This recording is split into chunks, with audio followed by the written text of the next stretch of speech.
rivodoza Elvis ho mafy ny rivotra any amin'ny faritra atsimo andrefanosy. Fiaton'ny fanampiana amerikanina hiteraka krizy sosialy hihitatra amin'ny krizy politika raha tsy misy drafitrasany aloha. Fantrany vahoaka malagasy sy Madagasikara ny filoham-pirenena no olana goavam-be hoy Sitendra Andriana Solonyaiko. Na inona ambara dia ben'ny tanàna tsy manana fahamarina toerana no mitondra Antananarivo renivohitra amin'izao. Tsy nisafidim-bahoaka mantsy no nivoaka sy navoaka tamin'ny fifidianana ben'ny tanàna sy mpanolo-tsaina iny, fa voka-pifidianana noterena araka ny baiko avy amin'ireo matrehitreha ara-pitondrana, hoy ny solombavam-bahoaka Mamy Rabenirina. Ny fivoahana vokatra roa samihafa tao amin'ny tranokalan'ny Seny dia azo antoka fa tsy hoe nivoaka fahatany fotsiny. Nisy ny natao sorona momba iny fivoaham-bokatriny, kanefa ny Seny laza fa nametraka fitoriana olo tsy fantatra na plainte contre X, hoy hatrany ity solombavam-bahoaka ity. Raha tena mpanao politika dia mahafantatra ny atao hoe fahefana azo avy amin'ny mangarahara sy tena safidim-bahoaka, hoy hatrany ny fanamafisana. Zany hoe ara-politika ho anay tsy ho maro toerana mihitsy lehibe ny tanàna, satria sarotra fafana ny zavatra nitranga izay nangatahana ny anehoana ny tena fahamarinana, fa tsisy mamokatra amin'izao. Kanefa samy malalitsika hoe inona no zavatra ny tena marina tamin'ny zavatra nitranga. Fantatsika fa na voka-pifidianana aza misy karazany roa tena mifanipaka nivoaka tamin'ny sitan'ny Seny. Tsy mivoaboaka fahatany reny, fa aminay reny rehefa mivoaka dia mivoaka. Ataoko hoe mifanipaka fa tsy hoe ary mifanipaka lavitra mihitsy. Ny dikan'izay na oroviana dia mipetraka foana ny baraingo mahakasika an'ireny hoe misy zavatra nampiaya ary tsy tonga hatramin'ny farany ny fanadihadiana mahakasika an'ireny hatreto. Raha izay le teneniko hoe na iza mpitondra indrindra taorinana fifidianana nanana endrika salamreny dia tsy hanana fahamarina toerana. Tsisy fiovana raha Antananarivo renivohitra satria ilay fomba fiasa teo aloha ihany no mbola hitohy. Mazava ny teny nambaran'ireo mpanao amboletra fa anarina Antananarivo.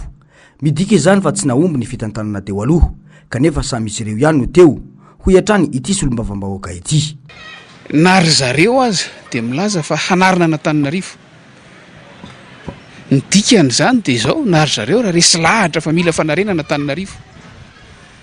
Ary tanàna mila fanarenana zany, zavatra mila fanarenana zany, zavatra mienjerange zany, zavatra midaboka zany, zavatra latsaka any anaty antsany zany, mila arenina. Zany hoe raha ohatra ka manaiky ry zareo mila fanarenana Antananarivo, iza moa zany nandavo an'ilay Antananarivo?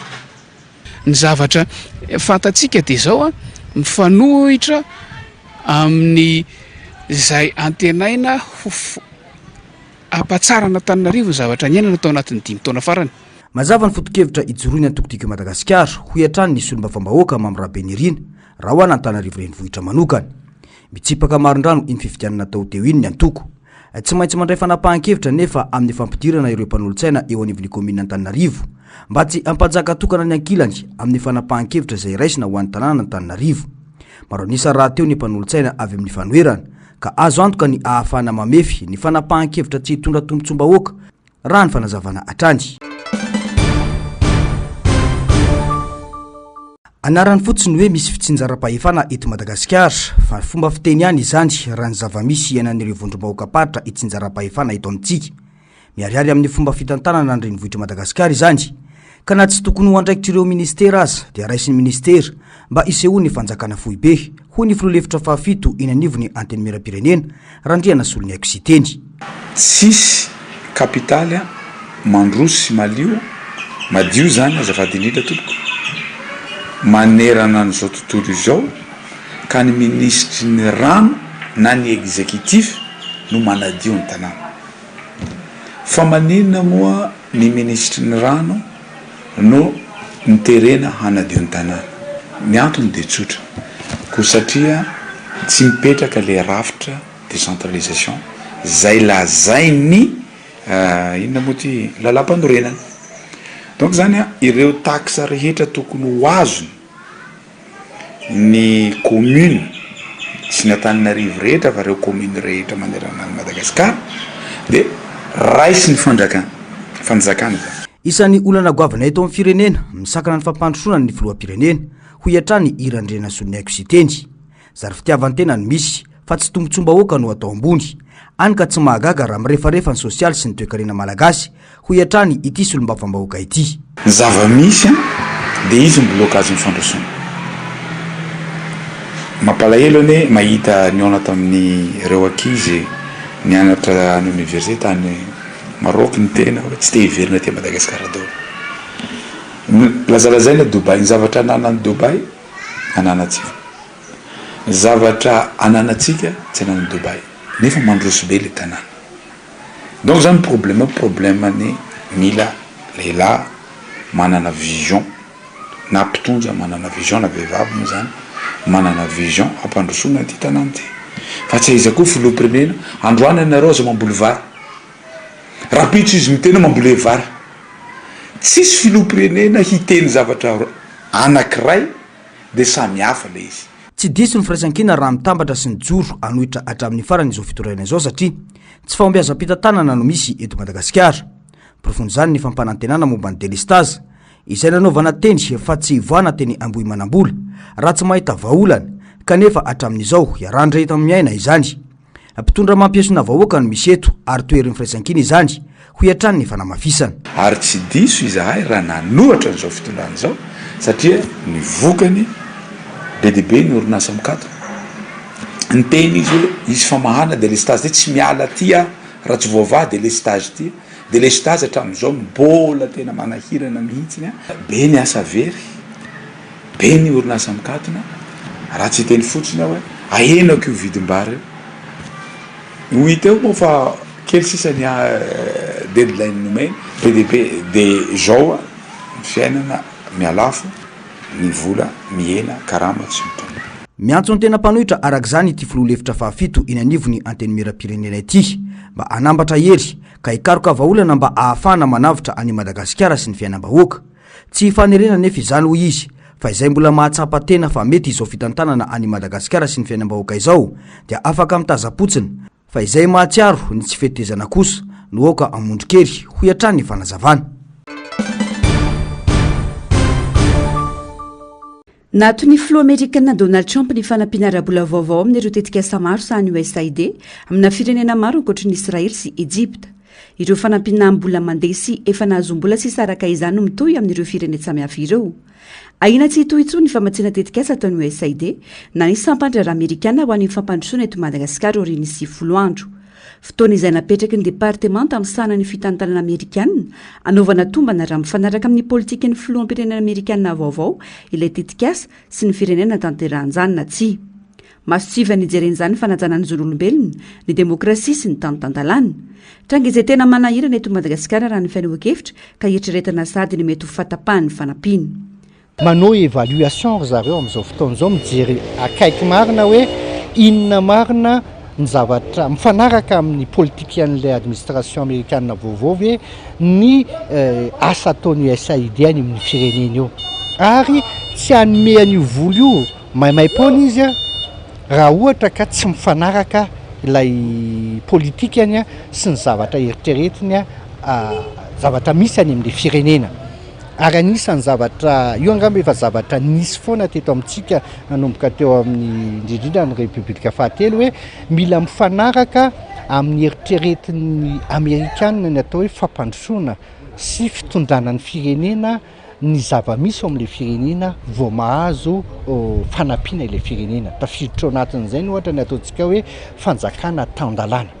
L'état de droit zany ny atao hoe fanajana ny atao hoe demokrasia tafiditra ao anatin'izay zany hoe fifidianana madio mangarahara ary tafiditra ao anatin'izay koa ny hoe fanajana ireo zo fototra ary rehefa enitsika tsara ny resaky ny filoham-pirenena amerikanina amin'izao fotoana izao dia izay fanajana ny fahalalany tsirairay izay dia anisan'ny zava-dehibe izay arosony.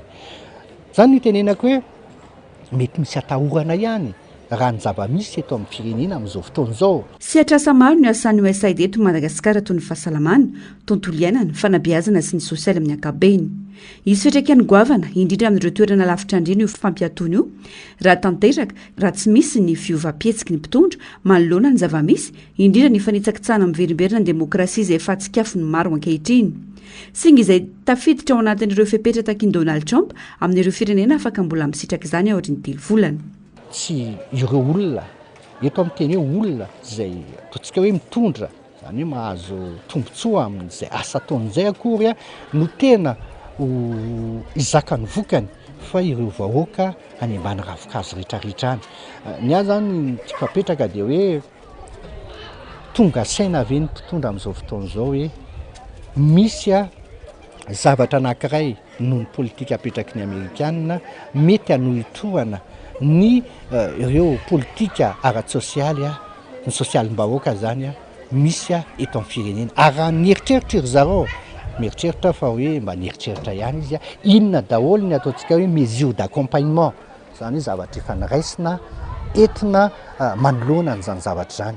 Fa raha ny zava-misy aloha amin'izao fotoana izao rehefa jerevintsika reny inona moa sy évaluation ataon'ireny organisation internationale na ny société civile dia hita fa ohatran'ny miaratsy ny tontolo politika eto Madagasikara indrindrindra amina resaka fahafahana, amina resaka demokrasia.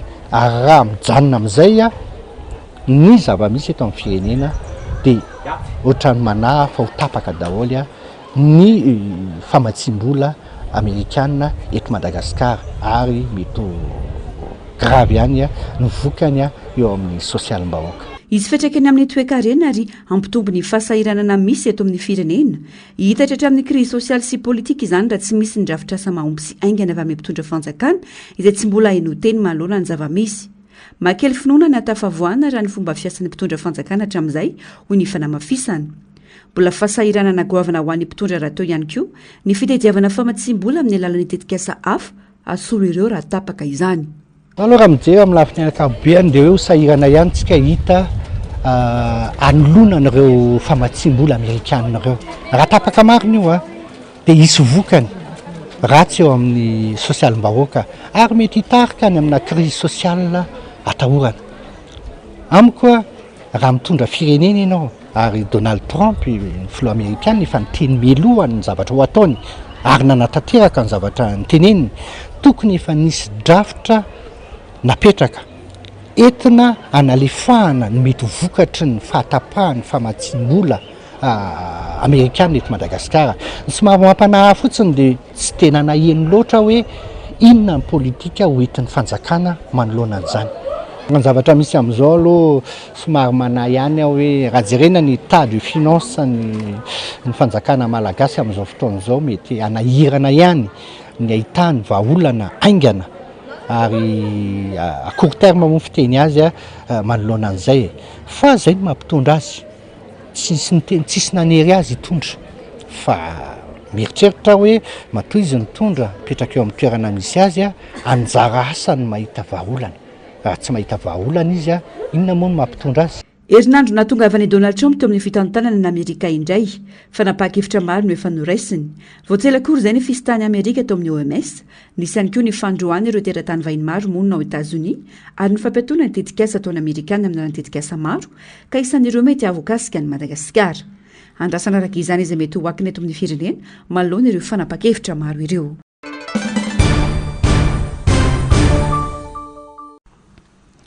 Mikasika izay fiaraha-miasa ny Etazonia sy Madagasikara izay indrindra dia nanambara ny masoivon'ny Etazonia monina sy miasa eto amintsika fa voarakitra anatin'ny didim-panjakana mikasika ny fanombanana ny fanampiana ho an'ireo firenena hafa. Navoaka ny filoha Amerikanina Donald Trump dia tsy hanome fanampiana ireo firenena hafa Etazonia raha tsy mifandrindra amin'ny politika ivelan'ny filoha Amerikanina izany. Malohana io didim-panjakana io dia niantona avokoa aloha hatreto izay fanampiana fanomeny Etazonia amin'ny alalan'ny departementam-panjakana sy ny USAID satria isy ny tombana sy fandiniana tao. Mandalo fanadihadiana sy fandiniana avokoa ireo fandaharana asa fanampiana mba hahazoana manao tombana ny fahombiazany sy ny firindrany amin'ny politika ivelan'ny Etazonia. Misy ihany anefa ireo nahazo famindram-poy toy ny vonjy taitra fanampiana ra-tsakafo izay nazona lalana manokana. Raha ny fanazavan'ny sekretera ampanjakana Amerikana Rubio, arak'izany dia miantona aloha ireo tetikasa sy fandaharana asa rehetra vatsiny Amerikana vola eto Madagasikara. Raha tsy hivina, ny volana Desambra teo dia nanambara ny masoivo Amerikana raha nitsidika ireo tetikasa vatsiny USAID vola any amin'ny faritra atsimo antsinanana fa fandaharana asa roa mikasika ny fahaiza miatrika sy ny fanjarian-tsakafo no tohanan'izy ireo. Tokantrano 7 alina no isitraka izany ato anatin'ny 5 taona ho an'ny faritra atsimo sy atsimo antsinanana. 220 tapitrisa dolara ny vola natokana ho an'ny taona 420 sy 2025 sy 2020 ho an'ireo fandaharana asa ireo. Hatramin'ny taona 20 sy 2020 dia volatra amin'ny 470 sy 300 tapitrisa dolara no nanapin'ny USAID ireo malagasy 10 sy 1 tapitrisa monina any amin'ireo faritra ireo amin'ny ara-tsakafo sy ara-pambolena. Nafonja ny afatry ny filoham-pirenena Amerikana Donald Trump ho an'ireo teratany vahiny manorim-ponenana tany Amerika. Ny antefa tamin'ny rehetra ny teniny, na ho an'ireo mpifindra monina izany, na ho an'ireo mpitondra n'ireo firenena, ny avian'ireo mpila ravinahitra. Notahian'Andriamanitra ny firenenareo ka noho izany, miverenany amin'ny taninareo, ary takio amin'ireo mpitondra nareo izay mpanao kolokolo ny zonareo. Aok'izay, ajanony mihitsy ny fandehandehananareo eraky ny arabe aty Etazonia ho ny tenany, raha ny teny ireo teratany vahiny monina ao Amerika izy. Nanambara ity filoha Amerikana voalany ity, fa variana amin'ny fanavaka vahampoky sy ny politika maloto, ny vahoakan'ireo firenena mahantra maro ankehitriny, kanefa mpitondra etsy andaniny no miliba sy mangalatra ary manondrana ny harem-pireneny. Raha tiana ny androso dia ialana ny fiankinan-doha, ho ihany ny tena ny nanamafy, toy ny fiankinan-doha amin'ny vondrona iraisam-pirenena misahana ny fahasalamana na ny OMS. Raha ny taona nahazoan'ireo firenena maro fahaleovantena, tsy misy intsony ny tokony hiankindora ny fanazavana trany. Diso miantehitra loatra ny firenena maro, ka mahantra ny taniny ho hiatrany izy.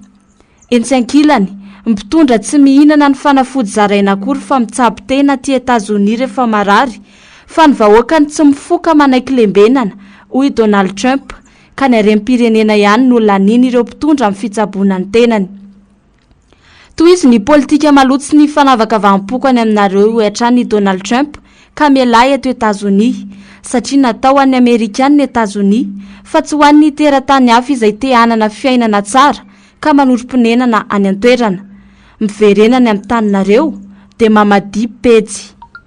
Tsara ny manamarika fa firenena maro maneran-tany no voakasika ity fandroana findramonina ao Etazonia ity, ka misy malagasy 5 voakasika izany. Madiva ifarany ity ny volana Janoary, fotoana sy volana izay nampanantena ny fitondrana fa idina ny vidim-bary eny an-tsena. Raha ny zava-misy eny an-tsena nefa mbola tsy misy fiovana ny vidiny, fa ny teo ihany no teo. Fanapahan-kevitra politika io ary amelona ny any ivelany sika rehefa tsy ametraka paikady ho famokarana ato anatiny, hoy ny ministry ny fambolena teo aloha Rivo Rakotovao. Matoa miakatra ny vidiny dia tsy ampy ny vokatra ato anatiny, ho hiatrany ity ministry ny fambolena sy ny fiompiana teo aloha ity. Tena tandremana mantsy dia hoe ny atraizany afahantsika mameno ny banga, satria manao subvention zany tsika zao manao subvention ho an'ny mpamokatra ny velany satria varina farany reo, mety misy varina men'olona don reo, fa raha ny ataoko hoe mipaikady mba ho any amin'izany fampandrosoana ny famokarana eto anatin'izany dia tsy zao no atao, satria hita ihany koa zao fa nandainga fotsiny ny fitondram-panjakany, nilaza izy tamin'ireny sehatra rehetrarehetra fa nanatsara tany efa ho 2 hektara, nanao ny tohadrano hoe nanao an'izao hoe nametare-ambokatra hoe zao raha nampifamenonao zany ny varina farany fitondram-panjakana dia mety zay vary kelina farany mpandrarà sy ny lazaina fa vary mivokarana teto dia tsisy antony ampiakatra ny vidim-bary mihitsy, tsisy zany tsy milaza hoe verina 400 akory ny vary fa matoa miakatra ny vidiny dia tsy ampy ny tolotra zany noho ny tinady, na dia efa miena ary ny fanjifana satria mahantra ny olona miena ny fahafaha mividy dia mampiena ho azy ny filany zany. kanefa averiko ny mandeha raha fa anao ny politika mpanjakana momba fahajarenany ara-tsakafo io anao indrindra famokarana arabary a de mila politika maharitra zany, politika maharitra ara-ekônomika zany hoe inona no atao a ahafahantatsaha mamokatra bebe kokoa. Mitady raharaha ny fanjakana amin'ny fanapahan-kevitra nyraisin'io ho iatrany rivorakoto vao. Mila politika maharitra ny zavatra tahaka izao fa tsy vonjy tavanandry fotsiny. Ny vahaolana sy ny paikady matotra ho an'ny toe-karena mihitsy no tsy misy, anyka ny vahoaka no ezaina poretina ho iatrany ny fanamafisana. Raha notohizana ny ezaka izay efa nisy tamin'ny fitondrana ravalomanana ireny dia efa tratra ny tanjona ho an'ny fahavitantena ara-tsakafo ho iatrany ity ministry ny fambolena sy ny fiompiana teo aloha ity. Fa raha ianao mametraka politika hoe any amin'ny vidy no manao ny fanjakana zany hoe subvention à la consommation, atraizy aloha ny ezakana an'izay. Aizy eto Madagasikara no avitana an'izay. Eto Antananarivo ihany ve fa matahotra fitondram-panjakana na amin'ireny vohitry ny faritra zay masitsika ve? Satria ianao zao na mandeha makany Marovoay ianao, makany Ambatonazaka ianao, avo be ny vidin'ny vary. Ka tsy manana politika izy ary averiko ny mandeha, io politika maharitra io. Raha nitazonina reo politika izay efa napetraka niaraka tamin'ireo mpamatsy volantsika, nanomboka tamin'ny any amin'ny tany amin'ny ataoko hoe 420-2024 tany zay nanohizana ny tany aloha tamin'ny andro ny Ngara Valmarina fa tamin'ny andro ny transition moa nidina tao le izy a. Tena tratratsika ny fahavitantena arabary tany amin'ny 20-20 tany. Fa najanona le izy satria inona atao amin'ny fitondram-panjakana? Namorona orinasa izy a anafatra vary. Zay ny vahaolana. De io vahaolana hoe ty am'izao fotoana zao ka ozy hoe ny mpihinana ve mahantra kely io zarany ary misy an'izay. Za tsy andeha hiteny androany aza atao io a. Vahaolana petatoko ary ampianjeran'ny toe-karena malagasy no noraisin'ny fanjakana, nanaovana fampanantenana hoe afaka iray volana dia ho 570 ariary ny kapoakany vary afarana ho iatrany rivorakoto vao na namafy. Iankin-doha amin'ny fanafarana isika ary ampianjeran'ny sandam-bola ihany koa izany. Mila fahaizana ny fitantanana firenena ary mila traikefa ary ny farany dia mitaky ny tena fitiavatany razana marina hoy ny fanamafisana. Tsy misy afa-tsy ny aina amby 300 malagasy ankehitriny no misitraka herinaratra raha natotanisa. Tsy zarizary tanteraka ny tolotra ry sany teboka goaviny iray mamotika sy ampiarina ny etsiny maro zany manoloana ny fatapana matetika sy lavareny. Mbola nofinofy aloha ny fanarenana ho ny mpanao politika manoloana ny olana fitantanany eo anivony orinasa-mpanjakana Ndrarama sy ny ministera tompona andraikitra amin'ny ny resaka angovo. Manampy izany ny fampanantenana pokaty lava ataon'ny mpitondra fanjakana izay tsy maka-aiza-kory manoloana ny tsy fampinara-bola. Tsy afaka mampiodina indostria eto Madagasikara raha teo ihany koa ny angovo azo avy amin'ny hery masoandro raha tsy voarindra ny fitantanana azy. Ny resantsika eto Madagasikara dia ray ny problema ny rano zany. Ny rano satria hery avy amin'ny rano ny angovo tena ampiasaintsika eto zany. Tsisy afa-tsy ny rano daholo ny olany rehetrarehetra io zany raha tsy efa manao gestion de l'eau zany Madagasikara hita taratra zany fa hoe miroso amin'ny fitantanana ny rano ny firenena dia izay vao afaka heritreretina fa mety isy tsirim-panantenana ny amin'ny resaka momba ny resaka angovo elektricité zany resantsika io satria fataro tsara fa ny angovo azontsika avy amin'ny herin'ny masoandro raha zao fomba fiasantsika izao dia mbola tsy afaka ampiodonantsika ny industrie zany. Azontsika atao tsara kosa nefa ny manodina ny industrie amin'ny énergie efa nanantsika eo fa manena ny isan'ny olona zany mampiasa ny énergie efa nanantsika io tsika ho any amin'ny énergie solaire zany hoe l'énergie solaire kely be dia be zany no tokony atao fa raha mandeha mbola mandeha foana amin'ny fampanantenana filoham-pirenena hoe zavatra ngeza be foana no atao dia tsy ho tafavoaka mihitsy Madagasikara satria tsy mahazaka zavatra ngeza be no volany malagasy. Mikendry ny ampiakatra ny tany fisitrahany herinaratra amin'ny 900 Madagasikara hatramin'ny taona 2024 raha ny voalaza nandritra ny fionana tampony momba ny angovo tany Tanzania. Ny mamerina ireo efa nisitraka tany aloha efa niala no azo antoka fa ho vita ho ny fanazavana fa raha mbola zao fitantanana izao mijano ho karazana famparantenana ihany zany.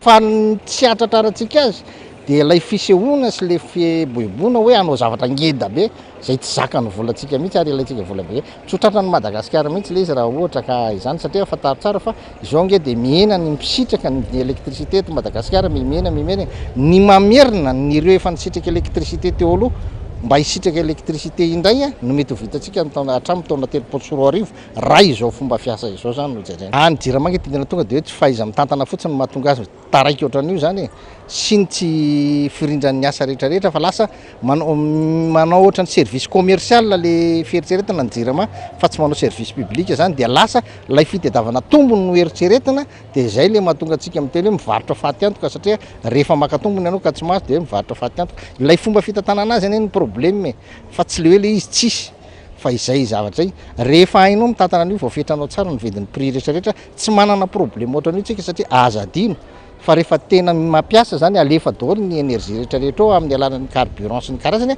mandeha daholo ihany lay izy rehefa parantenana nentina nilazanao fanarenana ny olona sadirama izy fetraikany tsara amin'ny fiainana andavanandro ny malagasy saingy toa lasa fampandriana adrisa fotsiny zany mandrakandroany tsy misy vokany tena mipaka ny mimpanjifa efa nisy aza ny filazana ny ampiasaina onasadrirama ny taona 2024 fa irona amin'ny fampiasana teknôlôjia vaovao amin'ny fanatanterana ny asa saingy tsy hita soritra izany 5 taona tsy aoriny maika amin'ny totonga anazy ity orinasa-panjakana ity tsy lazainy intsony ny fampitehanentiny any mpanjifa maro ny fanatsarana taky ny fampianarana sy fanabeazana eto Madagasikara ankehitriny raha tsy lasa fa tsy nresaka fotodrafitrasa sy ny fampitaovana ary fampiakarana ny leta ny fahaiza-manao ny mpampianatra raha ny tarimarika navoaka ny didika asa skor 7.3 amin'ireo mpampianatra dia mpiasa-panjakana ary mihoatra ny 5.3 karamain'ny ray aman-dreny izay manampy ny vesatra sy ny fahasahirana ny ray aman-dreny marefo miaina nisan'ny mpianatra amin'ny ambaratonga fototra izay tafakatra 5.3 amin'ireo soratra anariny 3.3 ny tany mpianatra tsy niverina eny an-tsekoly eny amin'ny CEG mbola adogoavina ny fampitsitrahana fotodrafitrasa ho an'ny sekoly mpianatra 2 isaky ny kilasy no ao anaty efitrano fianarana iray eo androy raha ny fanadihadiana nataon'izy ireo santionany ireo fa maro ireo tranga misy eny an'io ny sekoly indrindra any amin'ny faritra raha ny fanadihadiana zao dia mbola tena tsy ampibetsaka ny resaka seza sy ny latabatra hoentina eny anivondro sekoly ireo be dia be mbola mpianatra voatery tsy maintsy mipetraka ambany ary mbola tsy ampy ihany koa nareo efitra fianarana zany na ny salle de classe mbola be dia be ny mpianatra indrindrandrindra ny amin'ny faritra Anosy, Androy, Tsimandrefana, Menabe izay voatery tsy maintsy mianatra Ankalamanjana zany noho izay tsy fahampiana isatsokajin'izay dia mbola misy ezaka atao ihany koa mazava ho azy amin'ny fahampiany mpampianatra sy ny fahatsarany fahaiza-manao na ny fampiofanana omenan'ireo mpampianatra izay mandray andraikitra sy mitondra ny fampianarana eo anivon'ireny sekoly asantsika ireny ankoatra ireo ilaina ny fanamafisana ny ady amin'ny kolikoly amin'ny sehatry ny fampianarana azona vokatra tsara hatramin'izao mantsy vitsy ny fitaranana voaray amin'ny alalan'ny lalana maitso noho tsy fasahin'ny tompona andraikitry ny fotony mitorika ireo tranga mamoetra no nitahotry ny fiarahamonina na misy aiza ny ezaka na misy aiza ny fiatsarana ny fivoarany mangarara sy ny taberina andraikitry ny fotony ka mandrisika ny fotony andray anjara amin'ny fanarenana ny fampianarana mbola betsaka ny fanatsarana amin'ny fanamafisana mihoatra ny 5.7 isanjato nyreo sekoly iasanareo zany ny fahita hoe mitombo zay fandraisana andraikitry ny olona ny fotony zay ary tsy misy tsony ilay hoe tena ny birao ny fefirery ny malala ny fomba fitatahana sy ny enti-mananao fa mahafantatra daholo ny olona dia miezaka mandray anjara sy mitondra sosikevitra amin'ny kalitaon'ny fanatsarana zay zany le ataoko hoe izy efa mihatsara le izy na izanaty zany hoe le fanambo zany amin'le fanatanterahana n'ilay tetikasa mivoaka ohatra ny hoe hita ao anatin'le izy zany hoe mbola tsy ampy ny tablio sy ny seza sy ny fianarana le enti-manana amin'izay zany hoentina manantanteraka an'izay mbola tsy ampy dia izay no mahatonga an'le izy hoe mbola misy latsaka indray raha ty amin'le vokatra sasany satria hitatsika mahafantatra fa raha ohatra lay tetibola atokantsika zany makany amin'ny sekoly ny fotony mbola tsy ampy raha ny eo amin'ny sehatry ny fanabeazana nefa ihany koa ilay fandraisana anjara ny olona ny fotony efa miakatra izy ireo tsatsapa fa manomboka mandray andraikitra zany ny olona ny fotony zany na ny fanomezana enti-manana azy satria mahita n'izay fangararahany izay izy amin'ny fitatahana ny sekoly fa na izanaty zany tsy mbola tena mahafeno an'ilay fanambo sy ilay filana zany amin'ilay fanatsarana tokony entina anivon'ny sekoly izay fandraisana andraikitra tsy ampy ampandehanana tsakany sy andavina ireo sekolim-panjakana ny vola fanampina avy amin'ny fanjakana izay natao hanohanana ny fampandehanana ny fanabeazana fototra raha ny fanady adiana trany. Tao anatin'ny dibotona farany ohatra nisy fahatarana telo ohatra amin'ny 12 volana ny fahatongavan'ny kaisekola teo amin'ireo sekoly misitraka izany. Trangiza miteraka tsy fahafana mamaly ny filan'ny mpianatra mombona fitaovam-pianarana ary mampitombo ny vesatra ho an'ny ray aman-dreny, manginy fotsiny ny kolikoly sy ny fanodikodiana-mbola mety ho ateraka izany. Sekolim-panjakana 720 miparitaka amin'ny komina 7 anatin'ny distrika 7 anatin'ny faritra 7 noho ny asan'ny ditsika Saskor ka nahazoana ireo vokatra ireo teo anelanela ny volana Jonay sy Desambra 2022.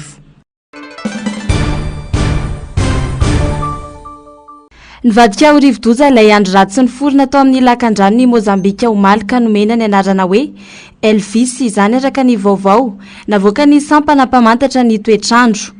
Tamin'ny 3 ora tolakandro teo dia tany amin'ny 570 kilometatra atsimo andrefa ny Tampolo Ampani no nisy ny fohibeny. Niakatra ho 20 kilometatra isan'ora ny rivotra miaraka aminy izay arahana tafiotra 10 kilometatra isan'ora manakaiky ny fohibeny. Tombanana isatrany ihany koa ny alin-drano ho an'ny faritra atsimo andrefana. Ahery ny ranomasina ka vinavinaina ho 3 na 4 metatra ny ahavony raha ny fanazavana trany. Tombanana ihena miandalana kosa ny rotsakorana entiny any amin'ny tapany andrefana sy atsimony nosy manomboka ny Walina. Hatreto tsy misy ny filazana loza mahakasika ity rivo-doza ity raha ny loharanom-baovao hatrany. Ahina kosa nefa ny mety ho fikoritana ny asa andavanandro ho an'ireo faritra voakasika izay anentana ny sampana mpamantatra ny toetry ny andro ny mpampiasa ranomasina eo anelanela ny Morombe sy Tolanaro mba tsy handrika mandra-pahalasa ny loza.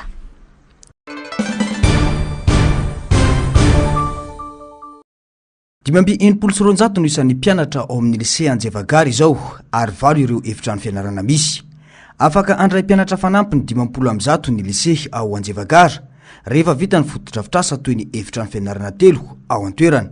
Fiaraha-miasa ny commune Anjevagary sy ny fondation BGF Bank no nahazahoana izao tantsoroka ho an'ny fanabeazana izao. Ny tanjona dia mba azahoan'ireo mpianatra ety amintsika misitraka fotodrafitrasa tsara indrindra anatina classe d'examen ohatran'ny lycée mba ahafahany indrindra miatrika ny fianarana sy ny hoaviny. Amin'izao fotoana izao misy eo amin'ny 590 eo ny mpianatra eto amin'ny lycée lavana fotsiny ary zany satria tsy ampy ny efitrano ianarany. Dia noho ny fiara-miasa tamin'izareo banque BGF Madagasikara dia niampy 3 salles de classe anankiray mazaka ankizy 50 zany hoe miampy 50 amin'ny 100 isa zany le 190 teo dia tafakatra any amin'ny 700 amin'izany ny mpianatra amin'ny lycée Anjeva amin'ny année scolaire manaraka. Tsy maintsy nirosony izao dingana izao mba ahafana mampivoatra ny sehatry ny fanabeazana. Efa tamin'ny taona 2013 mantsy no nitsangana ny lycée voalohany teto amin'ny commune ity raha ny fanazavana. Tamin'ny 2017 zay nanangana ny lycée Anjeva teto amin'ny commune, tena initiative ny commune irery nanangana an'izany lycée zany dia no nitsangana ny lycée dia ny brown commune teo aloha no nampiasaina zany hoe tsy nanana fa tsy salle de classe anaky 10 izay tamin'izany. Nefa ny mpianatra misy classe misy seconde ka hatramin'ny terminal dia nanampy tamin'ny 2021 dia nanampy 2 salle de classe ihany koa ny commune dia mbola tsy ampy ihany satria ny besoin salle de classe anaky 10 dia amin'izao fotoana izao zany rehefa vita soma tsara afaka 3 volana ity fotodrafitrasa vaovao ity dia manana salle de classe 1.2 ny lycée Anjeva zany hoe tratra le tanjona zany satria salle de classe anaky 10 ilaina dia 1.2 zany no vita aoriana. Dia izay ny antony nananganana satria tsy maintsy manangana tsika ho amin'ireo taranakitsika ireo. Firenena 4 aty Afrika sy Eropa no miara-miasa amin'ity banky ity raha ny fanazavana ary mifantoka betsaka amin'ny fanabeazana izany. Nouer ce partenariat avec la ville pour pouvoir améliorer les conditions d'éducation, les conditions de travail de nos élèves, notamment dans la construction de 3 salles de classe et de 2 blocs de WC. Et ces classes également seront dotées d'équipements comme des tables bancs et des tableaux justement pour pouvoir être complets dans la donation que nous allons faire à la commune. Efa fomba fiasan'ny commune Anjevagary hatramin'izay ny troapé ary hita mivaingana ny fahafahana mitondra fampandrosoana ho an'ny commune tao anatin'ity fomba fiasa ity ka tohizana amin'izao fitaom-pitantanana izao.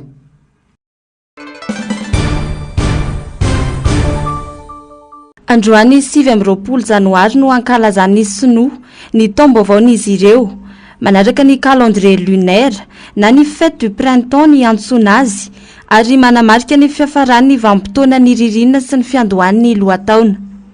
Araka ny kolotsaina sinoa dia manana anarana ampitondraina azy ny taona ka anaram-biby no atao amin'izany.